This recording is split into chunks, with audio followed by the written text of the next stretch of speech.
Il redessine en permanence le paysage urbain. Et pourtant, nous ne prêtons guère attention aux chantiers qui se déroulent dans nos villes.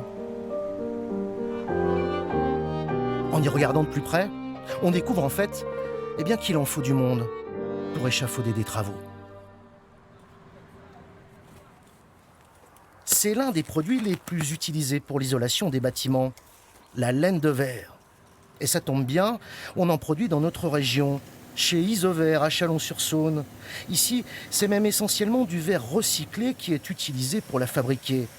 Après un processus de fusion et de fibrage, il en sort ce produit que nous connaissons tous. Ce jour-là, nous avons pu suivre le cycle de production avec le directeur de l'usine et l'un de ses clients, le responsable des achats de la société Bonglet. Un fabricant qui ne manque jamais d'arguments pour promouvoir un produit, pourtant aujourd'hui en concurrence avec d'autres isolants. Sur les 10 dernières années, on a renouvelé 70% de la gamme produit. Donc on est en permanence en train d'innover.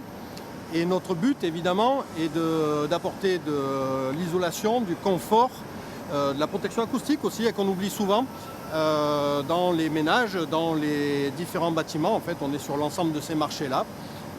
Donc oui, effectivement, la laine de verre, c'est vraiment un produit d'aujourd'hui et d'avenir. On est à 75% de réduction de volume, en fait, avec l'enroulement. Et les entreprises du bâtiment, qu'attendent-elles de ces industriels qui se bousculent parfois pour placer leurs produits? Moi, j'attends pas forcément que le prix. Au départ, in fine, bien entendu, qu'on va essayer d'obtenir la meilleure condition d'achat possible. Mais je m'appuie énormément sur l'industriel, sur ses capacités à accompagner sur à la fois l'évolution technique, qui soit à l'écoute du besoin du terrain. À un moment donné, quand nous, on a besoin d'augmenter la résistance thermique, la performance thermique pour diminuer l'épaisseur de l'isolant, c'est essentiel. Pourquoi ? Parce que in fine, une fois de plus, ce qu'on veut, c'est augmenter la productivité de nos compagnons sur les chantiers.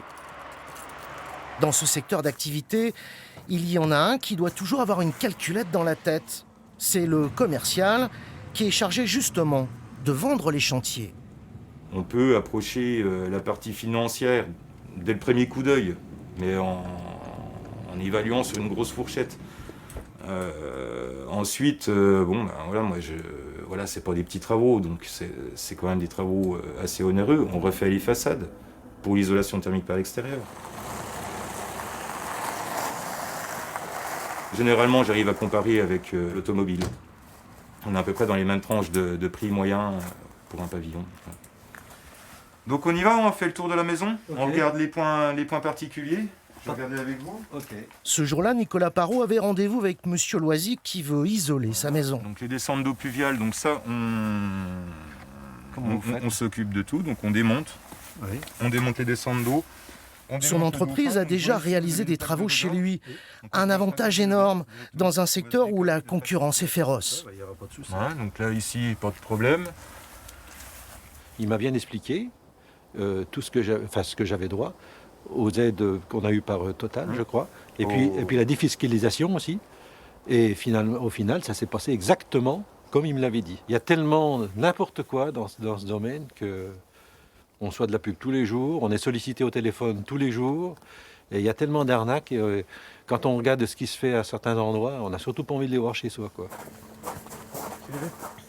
Le commercial fera affaire ou pas avec ce client. Mais peu importe, l'essentiel est bien de créer une relation.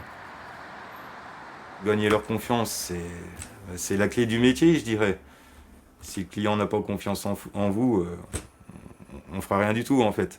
Donc tout en restant soi-même et en expliquant correctement les choses. Et la confiance, nous allons le voir, passe déjà par un savoir-faire irréprochable que l'on apprend souvent très jeune dans les centres de formation.